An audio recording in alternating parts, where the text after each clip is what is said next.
Welcome to the Ganesh stories. First like share subscribe ಮಾಡ್ಕೊಳ್ಳಿ. ಸುಮಾರು ಜನ ಸಬ್ಸ್ಕ್ರೈಬ್ ಮಾಡದೆ ನೋಡ್ತಿದ್ದೀರಾ. ಇವತ್ತಿನ ಪ್ರಿವ್ಯೂ ಮ್ಯಾಚ್ ಬಂದ್ಬಿಟ್ಟು ಗುರು RCB versus Gujarat. GT versus RCB ಅಂದಾಗ ನನ್ನ ಪ್ರಕಾರ ಈ ಮ್ಯಾಚ್ GT ಅವರು ಅಷ್ಟು ಈಸಿಯಾಗಿ ಬಿಟ್ಕೊಡೋದಿಲ್ಲ. ಇದ್ರ ಮೊದಲನೇ ಸೆಮಿಫೈನಲ್ ಆಗುತ್ತೆ ಗುರು. ಮೊದಲನೇ ಸೆಮಿಫೈನಲ್ ಅಂದಾಗ ಇಲ್ಲಿ ಈ ಮ್ಯಾಚ್ ಎಲ್ಲಪ್ಪ ನಡೆಯುತ್ತೆ ಅಂದರೆ ಈ ಮ್ಯಾಚು ಒಟ್ನಲ್ಲಿ ಬೇರೆ ಹೋಮ್ ಗ್ರೌಂಡಲ್ಲಿ ನಡೆಯುತ್ತೆ ಗುರು. ಇಬ್ಬರು ಹೋಮ್ ಗ್ರೌಂಡಲ್ಲಿ ಏನು ನಡೆಯಲ್ಲ. ಇಲ್ಲಿ ಮಿನಿಮಮ್ ಸ್ಕೋರ್ ಬಂದ್ಬಿಟ್ಟು 170 150 ಲೋ ಸ್ಕೋರ್ ವಿಚಾರದಲ್ಲಿ ಫಸ್ಟ್ ಬ್ಯಾಟಿಂಗ್ ಆಡೋರು ಮಿನಿಮಮ್ 180 ಹೊಡಿಲೇಬೇಕು. ಇಲ್ಲಾಂದರೆ ಫಸ್ಟ್ ಬ್ಯಾಟಿಂಗ್ ಆಡೋರು ಒಟ್ನಲ್ಲಿ ಸಿಕ್ಕಾಪಡೆ ಹೈ ಸ್ಕೋರ್ ಆಗೋ ಚಾನ್ಸ್ ಸಿಕ್ಕಾಪಡೆ ಇದು ಕಾಣ್ತಿದೆ ಗುರು. ಒಟ್ಟಲ್ಲಿ ವಿನ್ನಿಂಗ್ ಫಸ್ಟ್ ಚೇಸ್ ಮಾಡೋರು ಗೆಲ್ಲೋ ಚಾನ್ಸಸ್ ಸಿಕ್ಕಾಪಡೆ ಕಷ್ಟ. ಸೆಕೆಂಡ್ ಚೇಸಿಂಗ್ ಮಾಡೋರು ಸಿಕ್ಕಾಪಟ್ಟೆ ಈಸಿ ಆಗೋ ಚಾನ್ಸ್ ಸಿಕ್ಕಾಪಟ್ಟೆ ಇದು ಕಾಣ್ತಿದೆ. ಒಟ್ನಲ್ಲಿ ಫೈನಲ್ ಅಂದಾಗೆಲ್ಲ RCB ವರ್ಸಸ್ GT ಅಂದಾಗ ನನ್ನ ಪ್ರಕಾರ GT ಅವರು ಸಿಕ್ಕಾಪಟ್ಟೆ ಕಷ್ಟ. ಯಾಕೆಂದರೆ GT ಟೀಮಲ್ಲಿ ಶುಭ್ಮನ್ ಗಿಲ್ ಆಗಲಿ, ಜಾಸ್ ಪಟೇಲ್ ಆಗಲಿ, ಸಾಯಿ ಸುದರ್ಶನ್ ಆಗಲಿ ಇವರು 3 ಜನ ತುಂಬ ಚೆನ್ನಾಗಿ ಆಡ್ತಾರೆ. ಈ ಕಡೆ ನೋಡೋದಾದರೆ ಒಳ್ಳೆ ವಿರಾಟ್ ಕೊಹ್ಲಿ ಆಗಲಿ ಮತ್ತು ದೇವದತ್ ಪಡಿಕ್ಕಲ್ ಮತ್ತು ಮೇನು ಓಪನಿಂಗ್ ಇವ್ರದ್ದು ತುಂಬ ಚೆನ್ನಾಗಿ ಕ್ಲಿಕ್ ಆಗಿದೆ. ನೆಕ್ಸ್ಟ್ ಲೆವೆಲ್ ಆಟ ಆಗೋ ಚಾನ್ಸಸ್ ಸಿಕ್ಕಾಪಟ್ಟೆ ಇದು ಕಾಣ್ತಿದೆ ಗುರು. ಒಟ್ಟಿನಲ್ಲಿ ಸೆಮಿಫೈನಲ್ ಅಂದಾಗೆಲ್ಲ RCB ಅವರು ಸಿಕ್ಕಾಪಟ್ಟೆ ಸ್ಟ್ರಗಲ್ ಮಾಡ್ತಾರೆ.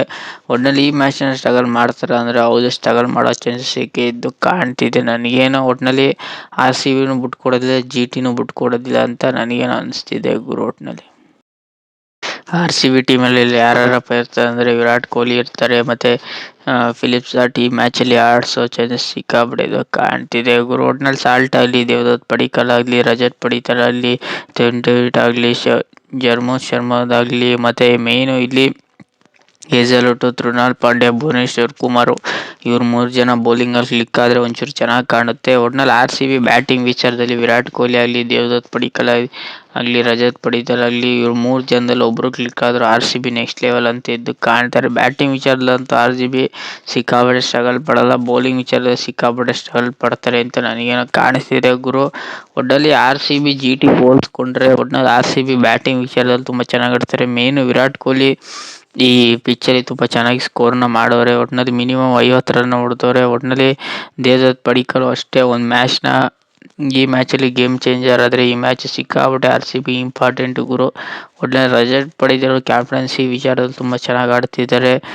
ಒಟ್ಟಿನಲ್ಲಿ ಬೌಲಿಂಗ್ ವಿಚಾರದಲ್ಲಿ ನನ್ನ ಪ್ರಕಾರ ರಮಣ ಶರವತ್ನ ತರಿಸೋದು ಸಿಕ್ಕಾಪಟ್ಟೆ ಇವರು ಕಾಣ್ತಿದೆ. ನನಗೇನೋ ಒಟ್ಟಿನಲ್ಲಿ ಬೌಲಿಂಗ್ ವಿಚಾರದಲ್ಲಿ RCB ಅವರು ಸಿಕ್ಕಾಪಟ್ಟೆ ಸ್ಟ್ರಗಲ್ ಪಡ್ತಾರೆ ಅಂತ ನನಗೇನೋ ಕಾಣಿಸ್ತಿದೆ. ಒಟ್ಟಿನಲ್ಲಿ ಭುವನೇಶ್ವರ್ ಕುಮಾರ್, ಹೇಜಲ್ವುಡ್ ಇವರಿಬ್ಬರಲ್ಲಿ ಒಬ್ಬರು ಕ್ಲಿಕ್ ಆದರೂ ನೆಕ್ಸ್ಟ್ ಲೆವೆಲ್ ಆಟ ಇದ್ದೇ ಇರುತ್ತೆ ಅಂತ ನನಗೇನೋ ಕಾಣಿಸ್ತಿದೆ. ಯಾಕೆಂದರೆ ಹೇಜಲ್ವುಡ್ ಆಗಲಿ, ಭುವನೇಶ್ವರ್ ಕುಮಾರ್ ಆಗಲಿ ಇವ್ರು 3 ಜನನೂ ಸಿಕ್ಕಾಪಟ್ಟೆ ಇಂಪ್ಯಾಕ್ಟ್ ಪ್ಲೇಯರ್ ಆಗೋ ಚಾನ್ಸ್ ಸಿಕ್ಕಾಪಟ್ಟೆ ಇದ್ದು ಕಾಣ್ತಿದೆ ಗುರು. ಒಟ್ಟಿನಲ್ಲಿ ಬ್ಯಾಟಿಂಗ್ ವಿಚಾರದಲ್ಲಿ ನೋಡೋದಾದರೆ ದೇವದತ್ ಪಡಿಕ್ಕಲ್, ರಜತ್ ಪಡಿಕ್ಕಲ್ ಮತ್ತು ಇಲ್ಲಿ ವಿರಾಟ್ ಕೊಹ್ಲಿ ಇವ್ರು 3 ಜನದಲ್ಲಿ ಒಬ್ಬರಾದ್ರು ಕ್ಲಿಕ್ ಆಗಲೇಬೇಕು. ಇಲ್ಲಾಂದರೆ RCB ಸಿಕ್ಕಾಪಟ್ಟೆ ಸ್ಟ್ರಗಲ್ ಪಡ್ತಾರೆ ಅಂತ ನನಗೇನೋ ಕಾಣಿಸ್ತಿದೆ. ಒಟ್ಟಿನಲ್ಲಿ RCB ಬ್ಯಾಟಿಂಗ್ ವಿಚಾರದಲ್ಲಿ ತುಂಬ ಚೆನ್ನಾಗಿ ಕಾಣಿಸ್ತಿದೆ. ಫಸ್ಟು ಬ್ಯಾಟಿಂಗ್ ಆಡಿದ್ರೆ RCB ತುಂಬ ಚೆನ್ನಾಗಿರುತ್ತೆ ಅಂತ ನನಗೇನೋ ಕಾಣಿಸ್ತಿಲ್ಲ. ಫಸ್ಟು RCB ಬೌಲಿಂಗ್ ತಗೋಬೇಕು ಮತ್ತು RCB ಚೇಸ್ ಮಾಡಿದಾಗೆಲ್ಲ ಮ್ಯಾಚ್ನ ಬರ್ತಿದ್ದಾರೆ. ಫಸ್ಟ್ ಬ್ಯಾಟಿಂಗ್ ಆಡಿದ್ರೆ RCB ಗೆಲ್ಲೋದು ಸಿಕ್ಕಾಪಟ್ಟೆ ಕಷ್ಟ ಅಂತ ನನಗೇನೋ ಕಾಣಿಸ್ತಿದೆ ಗುರು. ಒಟ್ಟಿನಲ್ಲಿ ಗುಜರಾತ್ ಟೀಮಲ್ಲಿ ಯಾರ್ಯಾರಪ್ಪ ಇರ್ತಾರೆ ಅಂದರೆ ಮೇನು ಗುಜರಾತ್ ಟೀಮಲ್ಲಿ ಒಟ್ಟಿನಲ್ಲಿ ಸಿಕ್ಕಾಪಟ್ಟೆ ಸಾಯಿ ಸುದರ್ಶನ್ ಆಗಲಿ, ಇಲ್ಲಿ ಜಾಸ್ ಪಟೇಲ್ ಆಗಲಿ ಒಟ್ಟಿನಲ್ಲಿ ಸಾಯಿ ಸುದರ್ಶನ್ ಒಂದು ಕಡೆಯಿಂದ ಮ್ಯಾಚ್ನ ಕಟ್ಕೊಬರ್ತಿದ್ದಾರೆ. ಇಲ್ಲಿ ವಾಷಿಂಗ್ಟನ್ ಸುಂದರ್ ಹೋದ ಮ್ಯಾಚಲ್ಲೆಲ್ಲ ತುಂಬ ಚೆನ್ನಾಗಿ ರನ್ ಹೊಡೆದವ್ರೆ. ತೆವಾಟೆನೂ ಅಷ್ಟೇ, ರಶೀದ್ ಖಾನು ಅಷ್ಟೇ. ಇಲ್ಲಿ ಮೇನು ಬೌಲಿಂಗ್ ವಿಚಾರದಲ್ಲಿ ರಬಾಡ ಮತ್ತು ಮೊಹಮ್ಮದ್ ಸಿರಾಜು ಇವರಿಬ್ಬರು ಮತ್ತು ಪ್ರಸಿದ್ಧ ಕೃಷ್ಣ ಇವ್ರು 3 ಜನ ತುಂಬ ಚೆನ್ನಾಗಿ ಬೌಲಿಂಗ್ ಮಾಡಿದ್ರು. ತುಂಬ ಚೆನ್ನಾಗಿ ಡಾಟ್ ಬಾಲ್ಗಳನ್ನ ಬೌಲಿಂಗಲ್ಲಿ ವಿಚಾರದಲ್ಲಿ ತುಂಬ ಚೆನ್ನಾಗಿದೆ ಗುರು. ಒಟ್ಟಿನಲ್ಲಿ RCBಗೆ ಹೋಲಿಸ್ಕೊಂಡ್ರೆ ಇಲ್ಲಿ GT ವಿಚಾರದಲ್ಲಿ ನೋಡೋದಾದರೆ ಒಟ್ಟಿನಲ್ಲಿ RCB ಅವರು ನೆಕ್ಸ್ಟ್ ಲೆವೆಲ್ ಆಟ ಆಡೋದು ಮೇನ್ ಗುರು. GT ಅವರು ಒಟ್ಟಿನಲ್ಲಿ ಬ್ಯಾಟಿಂಗ್ ಸ್ಟ್ರೆಂತ್ ತುಂಬ ಚೆನ್ನಾಗಿ ಗಿಲ್ಲಾಗಲಿ, ಸಾಯಿ ಸುದರ್ಶನ್ ಆಗಲಿ ಇವರಿಬ್ಬರಲ್ಲಿ ಒಬ್ಬರೂ ವಿಕೆಟ್ ತೆಗೆದು ಸಿಕ್ಕಾಪಟ್ಟೆ ಕಷ್ಟ. ಯಾಕೆಂದರೆ ಹೋದ ಮ್ಯಾಚಲ್ಲಿ GT ಅವರು ಶುಭ್ಮನ್ ಗಿಲ್ ಆಗಲಿ, ಸಾಯಿ ಸುದರ್ಶನ್ ಆಗಲಿ ಒಂದೊಳ್ಳೆ ಪಾರ್ಟ್ನರ್ಶಿಪ್ನ ಬಿಲ್ಡ್ ಮಾಡಿದರು. RCB ಅವರು ಮ್ಯಾಚ್ನ GT ಅವರು ಮ್ಯಾಚ್ನ ಗೆದ್ಕೊಬರ್ತಿದ್ದಾರೆ. ಒಟ್ಟಿನಲ್ಲಿ GT ವರ್ಸಸ್ RCB ಅಂದಾಗ GT ಅವರು ಒಂಚೂರು ಮೇಲ್ಗೈ ಸಾಧಿಸಿದ್ದಾರೆ ಅಂತ ನನಗೇನೋ ಕಾಣಿಸ್ತಿದೆ. ಆದರೆ RCB ಕೊನೆಯವರೆಗೂ ಬಿಟ್ಕೊಡೋದಿಲ್ಲ ಗುರು. ಯಾಕೆಂದರೆ RCBಲಿ ವಿರಾಟ್ ಕೊಹ್ಲಿ ಆಗಲಿ ಫೈನಲ್ ಅಂದಾಗ ಸಿಕ್ಕಾಪಟ್ಟೆ ಎಕ್ಸ್ಪೀರಿಯನ್ಸ್ ಇದೆ.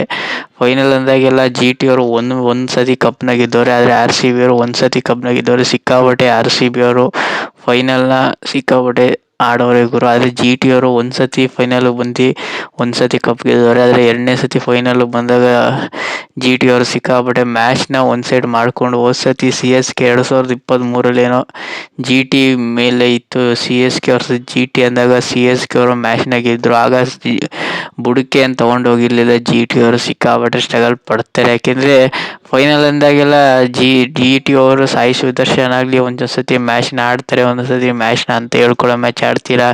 ಈ ಸತಿ ಶುಭ್ಮನ್ ಗಿಲ್ಲು ಅರ್ಧ ಮ್ಯಾಚ್ ಆದಮೇಲೆ ಬಂದರು. ಒಟ್ಟಿನಲ್ಲಿ ಟೂರ್ನಮೆಂಟಲ್ಲಿ ಶುಭ್ಮನ್ ಗಿಲ್ ಆಗಲಿ ಸಾಯಿ ಸುದರ್ಶನ್ ಆಗಲಿ ಇವರಿಬ್ಬರು ಜಿ ಟಿ ಟೀಮಲ್ಲಿ ಬ್ಯಾಟಿಂಗ್ ಆಡೋ ತನಕ ಆರ್ ಸಿ ಬಿ ಸಿಕ್ಕಾಪಟ್ಟೆ ಕಷ್ಟ, ಫಾರ್ಮಲ್ಲಿ ಇರೋ ತನಕ ಸಿಕ್ಕಾಪಟ್ಟೆ ಕಷ್ಟ. ಮೇನು ವಿರಾಟ್ ಕೊಹ್ಲಿ ಬ್ಯಾಟಿಂಗ್ ವಿಚಾರದಲ್ಲಿ ಮಿನಿಮಮ್ ಫೀಲ್ಡಿಂಗಲ್ಲಿ ಯಾವಾಗ ಅವರು ಫಾರ್ಮಲ್ಲಿ ಇರ್ತಾರೆ ಆವಾಗ ಮ್ಯಾಚ್ ಆಡೋದು ಸಿಕ್ಕಾಪಟ್ಟೆ ಈಸಿ ಇರುತ್ತೆ. ಒಟ್ಟಿನಲ್ಲಿ ವಿರಾಟ್ ಕೊಹ್ಲಿ ಫೀಲ್ಡಲ್ಲಿ ಇರ್ಬೇಕು ಗುರು. ಬ್ಯಾಟಿಂಗ್ ವಿಚಾರದಲ್ಲಂತೂ ವಿರಾಟ್ ಕೊಹ್ಲಿ ಲಾಸ್ಟ್ವರೆಗೂ ಇದ್ದರೆ ಮ್ಯಾಚ್ ಗೆಲ್ಲೋ ಚಾನ್ಸ್ ಸಿಕ್ಕಾಪಟ್ಟಿದೆ. ವಿರಾಟ್ ಕೊಹ್ಲಿ ಯಾವಾಗ ಓಪನಿಂಗ್ ಪಾರ್ಟ್ನರ್ಶಿಪ್ ಆರ್ ಸಿ ಬಿದು ಸಿಕ್ಕಾಪಟ್ಟೆ ಸ್ಟ್ರಗಲ್ ಪಡ್ತಾರೆ. ಒಟ್ಟಿನಲ್ಲಿ ಅಗ್ರೆಸಿವ್ನೆಸ್ನ ತೋರ್ಸೋಕೆ ಹೋಗಬಾರ್ದು. ನಾರ್ಮಲ್ ಬ್ಯಾಟಿಂಗ್ನ ಆಡಿದ್ರೆ ಆರ್ ಸಿ ಬಿ ಗೆಲ್ಲೋ ಚಾನ್ಸ್ ಸಿಕ್ಕಾಪಟ್ಟೆ ಇದೆ. ಯಾವಾಗ ಇವರು ನಾರ್ಮಲ್ ಬ್ಯಾಟಿಂಗ್ ಆಡಿದ್ರೆ ಸಿಕ್ಕಾಪಟ್ಟೆ ಓವರ್ ಆ್ಯಕ್ಟಿಂಗ್ ಬ್ಯಾಟಿಂಗ್ ಆಡ್ತಾರೆ, ಆಗ ಮ್ಯಾಚ್ ಗೆಲ್ಲೋದು ಸಿಕ್ಕಾಪಟ್ಟೆ ಕಷ್ಟ ಅಂತ ನನಗೇನೋ ಕಾಣ್ತಿದೆ.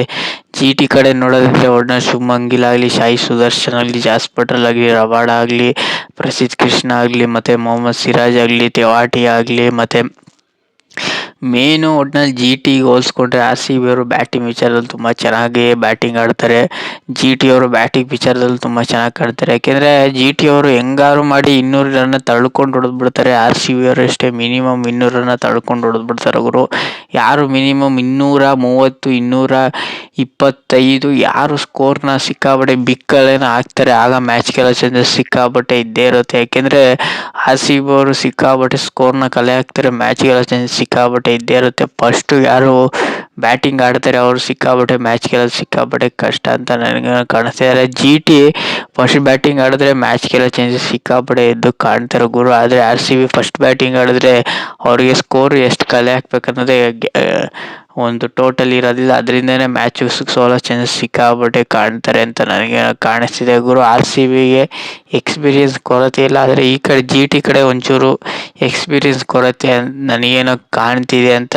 ಒಟ್ಟಿನಲ್ಲಿ ಬ್ಯಾಟಿಂಗ್ ವಿಚಾರದಲ್ಲಿ ಜಿ ಟಿ ಅವರು ಒಂಚೂರು ತೆಳ್ಳ ಬೆಳಿಗ್ಗೆ ಅಂತ ಹೇಳ್ಕೊಳ್ಳೋ ಬ್ಯಾಟಿಂಗ್ ಆಡೋದಿಲ್ಲ ಅಂತ ನನಗೇನೋ ಕಾಣಿಸ್ತಿದೆ. ಯಾಕೆಂದರೆ ಸಾಯಿ ಸುದರ್ಶನ್, ಶುಭ್ಮನ್ ಗಿಲ್ ಇವರಿಬ್ಬರು ಔಟ್ ಆಗ್ಬಿಟ್ರೆ ಜಿ ಟಿ ಅವರು ಸಿಕ್ಕಾಪಟ್ಟೆ ಕಷ್ಟಪಡ್ತಾರೆ. ಈ ಕಡೆ ಆರ್ ಸಿ ಬಿ ಕಡೆ ನೋಡೋದಿದ್ರೆ ವಿರಾಟ್ ಕೊಹ್ಲಿ, ಫಿಲಿಪ್ ಚಾಟು, ದೇವದತ್ ಪಡಿಕ್ಕಲ್ ಮತ್ತು ರಜತ್ ಪಡಿಕ್ಕಲ್ ಈಗಿರೋ ಇನ್ನಿಂಗ್ಸ್ಗಳ ಅಂತ ಹೇಳ್ಕೊಳ್ಳೋ ಇನ್ನಿಂಗ್ಸ್ ಆಡಿಲ್ಲ. ಮತ್ತು ಒಟ್ಟಿನಲ್ಲಿ ಸಿಕ್ಕಾಪಟ್ಟೆ ಸ್ಟ್ರಗಲ್ ಪಡ್ತಾರೆ ಇವರು. ಆರ್ ಸಿ ಬಿಗೆ ಓಪನಿಂಗ್ ಕ್ಲಿಕ್ ಆಗಬೇಕು, ಈ ಕಡೆ ಜಿ ಟಿಗೂ ಓಪನಿಂಗ್ ಕ್ಲಿಕ್ ಆದರೆ ಒಂಚೂರು ಅಡ್ವಾಂಟೇಜು ಆರ್ ಸಿ ಬಿ ಇರೋದಿಲ್ಲ. ಒಟ್ಟಿನಲ್ಲಿ ಜಿ ಟಿನ ಸೋಲಿಸ್ಬೇಕಂದ್ರೆ R C B opening click ಆಗಬೇಕು, ಮತ್ತು ಬೌಲಿಂಗು ಮೇನು ಕ್ಲಿಕ್ ಆಗಬೇಕು, ಮತ್ತು ಫೀಲ್ಡಿಂಗ್ ವಿಚಾರದಲ್ಲಿ ಕ್ಯಾಚಿಂಗ್ ವಿಚಾರದಲ್ಲಿ ಆರ್ ಸಿ ಬಿ ಸಿಕ್ಕಾಪಟ್ಟೆ ನಿಗಾ ವಹಿಸ್ಬೇಕು. ಜಿ ಟಿ ಏನಾದ್ರು ಗೆಲ್ಲಬೇಕಂದ್ರೆ ಸಿಕ್ಕಾಪಟ್ಟೆ ಇದೇನಂದರೆ ಮೇನು ಸೇಮ್ ಇವ್ರದ್ದು ಓಪನಿಂಗು ಸಿಕ್ಕಾಪಟ್ಟೆ ಕ್ಲಿಕ್ ಆಗಬೇಕು, ಮತ್ತು ಮಿಡಲ್ ಆರ್ಡರ್ಗಳು ಇವ್ರ ಕಡೆ ಸಿಕ್ಕಾಪಟ್ಟೆ ಕಷ್ಟ. ಯಾಕೆಂದರೆ ವಾಷಿಂಗ್ಟನ್ ಸುಂದರ್ ಸಿಕ್ಕಾಪಟ್ಟೆ ಬೇಗ ಲೇಟಾಗಿ ಔಟ್ ಆಗ್ತಾರೆ. ಒಟ್ಟಿನಲ್ಲಿ ಔಟ್ ಆಗೋದಂತೂ ಖಚಿತ. ವಾಷಿಂಗ್ಟನ್ ಸುಂದರ್ ಬೇಗ ಮ್ಯಾಚ್ನ ಬಿಟ್ಕೊಡೋದಿಲ್ಲ ಗುರು. ಒಟ್ಟಿನಲ್ಲಿ ಬೌಲಿಂಗ್ ವಿಚಾರದಲ್ಲಿ ಜಿ ಟಿ ತುಂಬ ಚೆನ್ನಾಗಿದೆ, ಬ್ಯಾಟಿಂಗ್ ವಿಚಾರದಲ್ಲಿ ಆರ್ ಸಿ ಬಿ ಅವರು ತುಂಬ ಚೆನ್ನಾಗಿ ಕಾಣ್ತಿದೆ ಗುರು. ಮ್ಯಾಚ್ನ ಗೆಲ್ಲಿಸ್ಕೊಡೋದೆ ನನ್ನ ಪ್ರಕಾರ ಇಲ್ಲಿ ಜಿ ಟಿ ಅಂತ ನನಗೇನೋ ಕಾಣ್ತಿದೆ. ಒಟ್ಟಿನಲ್ಲಿ ಹೋಮ್ ಗ್ರೌಂಡ್ ಅಡ್ವಾಂಟೇಜು ಒಟ್ಟಿನಲ್ಲಿ ಆರ್ ಸಿ ಬಿಗೆ ಇದ್ದರೆ ಜಿ ಟಿಗೆ ಅಂತ ಹೇಳ್ಕೊಡೋ ಹೋಮ್ ಗ್ರೌಂಡ್ ಅಡ್ವಾಂಟೇಜು ಇಲ್ಲ ಗುರು. ಒಟ್ಟಿನಲ್ಲಿ ಮೇನು ಗುರು ಇಲ್ಲಿ ಹೆಡ್ ಸ್ಟಾರ್ಟ್ ವಿಚಾರದ ನೋಡೋದಾದರೆ 8 ಮ್ಯಾಚಲ್ಲಿ ಇಲ್ಲಿ 4 ಮ್ಯಾಚ್ನ ಗೆದ್ದವ್ರೆ. ಒಟ್ಟಿನಲ್ಲಿ ಹೆಡ್ ಸ್ಟಾರ್ಟ್ ವಿಚಾರದಲ್ಲಿ ಇಬ್ಬರು ಈಕ್ವಲ್ ಆಗೋರೆ. 4 ಮ್ಯಾಚ್ ಸೋತಿ 4 ಮ್ಯಾಚ್ ಸೋತವ್ರೆ, 4 ಮ್ಯಾಚ್ ಗೆದ್ದವ್ರೆ. ಆರ್ ಸಿ ಬಿನೂ 4 ಮ್ಯಾಚ್ ಸೋತವ್ರೆ, ಗುಜರಾತ್ ಅವರು 4 ಮ್ಯಾಚ್ಗೆ ಸೋತವ್ರೆ. ಆರ್ ಸಿ ಬಿನೂ 4 ಮ್ಯಾಚ್ ಗೆದ್ದವ್ರೆ, ಮತ್ತು ಗುಜರಾತ್ ಅವರು 4 ಮ್ಯಾಚ್ನ ಗೆದ್ದವ್ರೆ. ಲೋ ಸ್ಕೋರ್ ವಿಚಾರದಲ್ಲಿ 147 ಇದ್ದರೆ ಗುಜರಾತ್ ಅವರು, ಹೈ ಸ್ಕೋರ್ ವಿಚಾರದಲ್ಲಿ ಆರ್ ಸಿ ಬಿ ಅವರು 206 ಇದ್ದಾರೆ. ಹೈ ಸ್ಕೋರ್ ವಿಚಾರದಲ್ಲಿ ಜಿ ಟಿ ಅವರು 205 ಇದ್ದಾರೆ. ಹೈ ಸ್ಕೋರ್ ವಿಚಾರದಲ್ಲಿ ಜಿ ಟಿ ಅವರು 205 ಇದ್ದಾರೆ. ಲೋ ಸ್ಕೋರ್ ವಿಚಾರದಲ್ಲಿ ಆರ್ ಸಿ ಬಿ ಅವರು 155 ಇದ್ದಾರೆ. ಒಟ್ಟಿನಲ್ಲಿ RCB ವರ್ಸಸ್ GT ಅಂದಾಗ ಈ ಮ್ಯಾಚ್ನ GT ಒಟ್ನಲ್ಲಿ ಕಷ್ಟ ಗುರು ಗೆಲ್ಲೋದು. ಯಾಕೆಂದರೆ RCB ಕಡೆ ಬ್ಯಾಟಿಂಗ್ ವಿಚಾರದಲ್ಲಿ ಸಿಕ್ಕಾಪಟ್ಟೆ ಎಕ್ಸ್ಪೀರಿಯನ್ಸ್ ಇದೆ. ಈ ಕಡೆ ಎಕ್ಸ್ಪೀರಿಯನ್ಸ್ ಕೊರತೆ ಎದ್ದು ಕಾಣ್ತಿದೆ ಗುರು. ಯಾಕೆಂದರೆ ಸಾಯಿ ಸುದರ್ಶನ್, ಶುಭ್ಮನ್ ಗಿಲ್ ಇವರಿಬ್ಬರು ಔಟ್ ಆಗ್ಬಿಟ್ರೆ ಒಟ್ನಲ್ಲಿ ಮೇನು ಜಾಸ್ ಬಟ್ರಲ್ಲು ಗ್ಯಾಪ್ ಕ್ಯಾಪಲ್ಲಿ ಕೊನೆವರೆಗೂ ಔಟ್ ಆಗದೆ ಇವರು ಮ್ಯಾಚ್ನ ಗೆಲ್ಸೋದು ಸಿಕ್ಕಾಪಟ್ಟೆ ಈಸಿ ಮಾಡ್ಕೊಬಿಡ್ತಾರೆ ಗುರು. ಯಾಕೆಂದರೆ ಜಾಸ್ ಬಟ್ರಲ್ ಸೆಮಿಫೈನಲ್ ಅಂದಾಗೆಲ್ಲ GT ಕಡೆ ತುಂಬ ಚೆನ್ನಾಗಿ ರನ್ ಹೊಡೆದಿದ್ದಾರೆ. ಮತ್ತು ಶುಭ್ಮನ್ ಗಿಲ್ ಅಷ್ಟೇ, ಯಾವುದೇ ಟೈಮಲ್ಲಾದರೂ ಶುಭ್ಮನ್ ಗಿಲ್ ಮ್ಯಾಚ್ನ ಗೆಲ್ಲಿಸೋ ತಾಕತ್ತು ಸಿಕ್ಕಾಪಟ್ಟೆ ಇದು ಕಾಣ್ತಿದೆ ಗುರು. ಯಾಕೆಂದರೆ ಶುಭ್ಮನ್ ಗಿಲ್ ಮತ್ತು ಸಾಯಿ ಸುದರ್ಶನ್ ಪಾರ್ಟ್ನರ್ಶಿಪ್ ಬಿಲ್ಡ್ ಆದರೆ RCB ಗೆಲ್ಲೋದು ಸಿಕ್ಕಾಪಟ್ಟೆ ಕಷ್ಟ.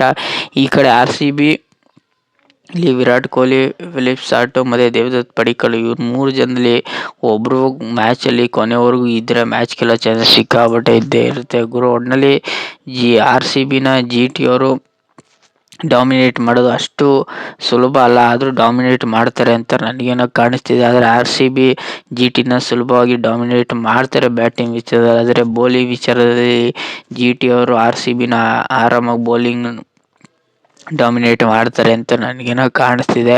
ಆದರೆ ಈ ಮ್ಯಾಚಲ್ಲಿ ಒಟ್ಟಿನಲ್ಲಿ ಹೆಡ್ ಸ್ಟಾರ್ಟ್ ವಿಚಾರದಲ್ಲೂ RCB ಅವರು ಈಕ್ವಲ್ ಆಗಿದ್ದಾರೆ, GT ಅವರು ಈಕ್ವಲ್ ಆಗಿದ್ದಾರೆ.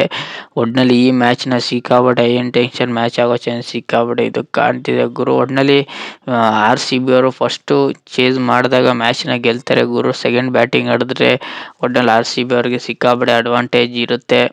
RCB ಸೆಕೆಂಡ್ ಬ್ಯಾಟಿಂಗ್ ಆಡಿದಾಗೆಲ್ಲ ಮ್ಯಾಚ್ನ ಗೆದ್ದಿದ್ದಾರೆ. ಫಸ್ಟ್ ಬ್ಯಾಟಿಂಗ್ ಆಡಿದ್ರೆ RCBಗೆ ಸಿಕ್ಕಾಪಟ್ಟೆ ಮ್ಯಾಚ್ ಗೆಲ್ಲೋದು ಸಿಕ್ಕಾಪಟ್ಟೆ ಕಷ್ಟ. ಮೇನು ಟಾಸ್ನ ಯಾರು ಗೆಲ್ತಾರೆ ಅವ್ರು ಮ್ಯಾಚ್ ಗೆಲ್ಲೋದು ಸಿಕ್ಕಾಪಟ್ಟೆ ಈಸಿ ಆಗುತ್ತೆ. ನನ್ನ ಪ್ರಕಾರ ಟಾಸು ಮ್ಯಾಚ್ನ ಸಿಕ್ಕಾಪಟ್ಟೆ ತೀರ್ಮಾನ ಮಾಡುತ್ತೆ ಅಂತ ನನಗೇನೋ ಕಾಣ್ತಿದೆ ಗುರು. ಒಟ್ನಲ್ಲಿ RCB ವರ್ಸಸ್ GTಲಿ RCB ಅವರು ಈ ಮ್ಯಾಚ್ನ ಗೆಲ್ತಾರೆ, ಆದರೆ ಸಿಕ್ಕಾಪಟ್ಟೆ ಟಕ್ಕರ್ ಕೊಡ್ತಾರೆ, ಸಿಕ್ಕಾಪಟ್ಟೆ ಡಾಮಿನೇಟ್ ಮಾಡ್ತಾರೆ ಅಂತ ನನಗೇನೋ ಗುಜರಾತ್ ಅವರು ಅನ್ನಿಸ್ತಿದೆ.